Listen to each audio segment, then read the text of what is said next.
ಸ್ಮರಿಸುವಾಚಸ್ಪತಿಯ ಸೋಪಸ್ಕರದೊಳಗೆ ಪ್ರದ್ಯುಮ್ನನಿಪ್ಪನು ನಿರಯಪತಿಯಮಧರ್ಮ ಕಟುದ್ರವ್ಯಗಳೊಳಗನಿರುದ್ಧ ಸರಶಪ ಶ್ರೀರಾಮ ಠೇಲತಿ ಸ್ಮರಣ ಶ್ರೀ ಪುರುಷೋತ್ತಮನ ಕರ್ಪುರತಿ ಚಿಂತಿಸಿ ಪೂಜಿಸುತ್ತಲಿರು ಪರಮ ಭಕುತಿಯಲಿ.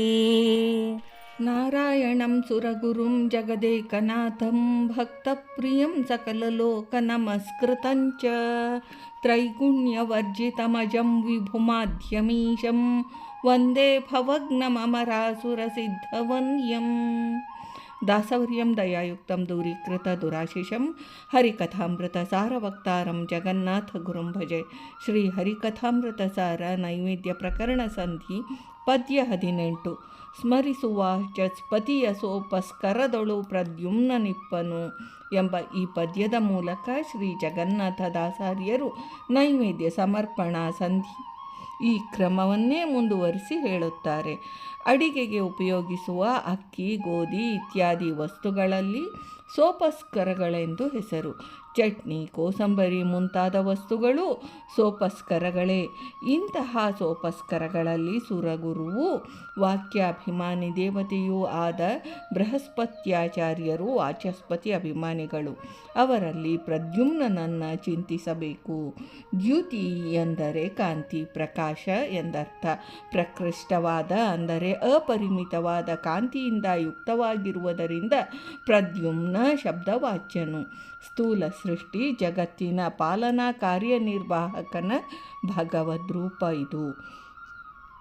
ನಿರಯ ಎಂದರೆ ನರಕಗಳು. ನಿರಯಪತಿ ಎಂದರೆ ನರಕಗಳ ಮೇಲ್ವಿಚಾರಕನಾದ ಯಮಧರ್ಮನು. ಬೇವು, ಹಾಗಲಕಾಯಿ, ಕಷಾಯ ಇತ್ಯಾದಿ ಕಹಿ ವಸ್ತುಗಳಿಗೆ ಯಮಧರ್ಮನು ಅಭಿಮಾನಿ.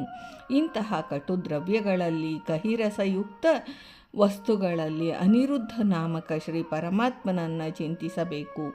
ಯಾವ ಪ್ರತಿಬಂಧಕವೂ ಪ್ರತಿರೋಧವೂ ಇಲ್ಲದ ಸರ್ವತಂತ್ರ ಸ್ವತಂತ್ರನಾದ ಜಗದೀಶ್ವರನಿಗೆ ಅನಿರುದ್ಧ ಎಂಬ ನಾಮ.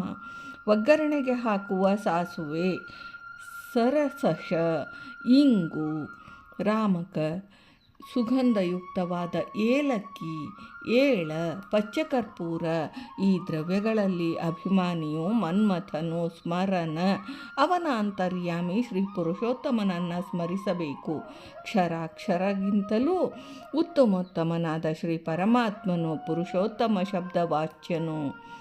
ಈ ರೀತಿಯಲ್ಲಿ ಭೋಜನ ಪದಾರ್ಥಾಭಿಮಾನಿ ದೇವತಾ ತದಂತರ್ಗತ ಭಗವದ್ರೂಪಗಳನ್ನು ತತ್ತ ಸ್ಥಾನಗಳಲ್ಲಿ ಚಿಂತಿಸುತ್ತಾ ಅತ್ಯಂತ ಭಕ್ತಿ ಭಾವಗಳಿಂದ ಆರಾಧಿಸುತ್ತಿರು ಎಂದು ದಾಸಾರ್ಯರ ಅಮೃತೋಪದೇಶ.